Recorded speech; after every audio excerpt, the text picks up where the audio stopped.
1848년 혁명 전야 같던 유럽의 상황에서 막스는 공산주의라는 유령이 유럽을 떠돌고 있다고 했습니다. 2023년 대한민국에는 공산 전체주의라는 듣도 보도 못한 유령이 떠돌고 있습니다.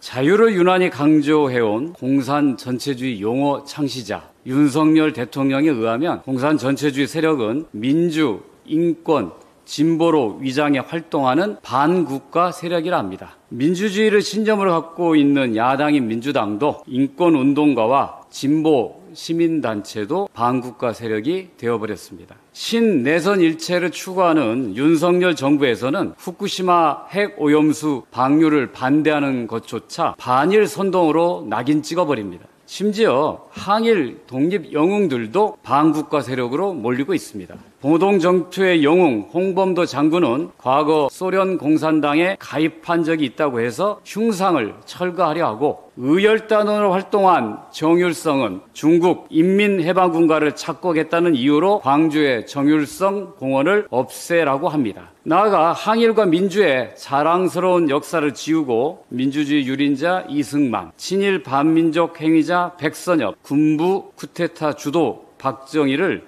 대한민국의 최고 영웅으로 만들고자 기도합니다. 이승만은 나라를 세운 사람, 백선엽은 나라를 지킨 사람, 박정희는 나라를 키운 사람으로 추앙하는 이들은 이미 친일 반민족 행위자로 국가기관이 규정한 백선엽의 동상을 국민 세금 1억 5천만 원을 들여서 회전식으로 세웠고, 곧 이승만 기념관을 세우려고 합니다. 대한민국 국군의 초대 참모총장 이웅준에서 10대 백선엽까지 모두 일본군이나 만주군 출신입니다. 지금도 육사 교정에는 5.16 쿠데타를 일으킨 박정희가 세운 비석과 미 장군 벤플리트의 동상이 있습니다. 나라를 지키는 군인을 양성하는 육사에 홍범도 장군이 있어야 하는 이유는 외국 장군이나 쿠데타 주도 세력이 아닌 항일 독립군 정신을 계승해야 하기 때문입니다.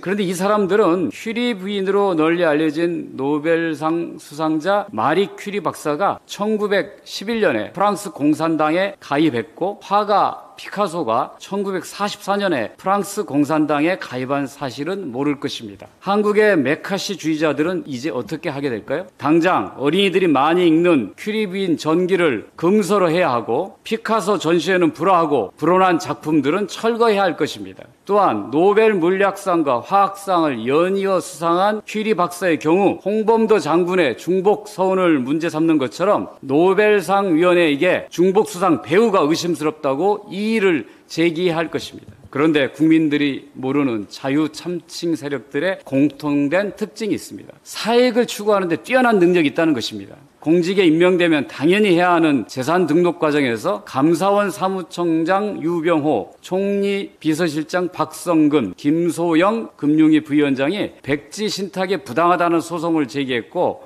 용산 대통령실에는 무려 9명이 백지 신탁을 거부했습니다. 문재인 정부 때는 상상도 할 수 없는 일입니다. 주식 백지 신탁을 거부했다면 공직 임명에서 아예 제외했기 때문입니다. 이들은 겉으로는 공산 전체주의를 반대하면서 속으로는 사익 전체주의를 신봉하고 있는 것입니다. 공직을 수행하면서도 돈 벌 자유를 주장하는 것입니다. 그럴 거면 편히 노펌에서 로비스트 하면서 돈이나 벌 것이지 뭐하러 공직사회로 들어옵니까? 우리가 타는 목만으로 외쳤던 자유는 있는 자, 가진 자, 힘센 자들만의 자유가 아니라 가난한 자, 억눌린 자, 힘없는 자 모두의 자유입니다. 내 자유뿐 아니라 남의 자유도 소중하게 여기는 자유입니다. 자유를 내세워 남의 자유를 억압하는 것은 전체주의, 파시즘이지 결코 민주주의가 아닙니다. 대통령이 나서서 이념 전쟁을 진두지휘하면서 대한민국은 완전한 민주사회에서 독재 국가로 회귀하고 있습니다. 윤석열 대통령이 너무 나서는 게 문제입니다.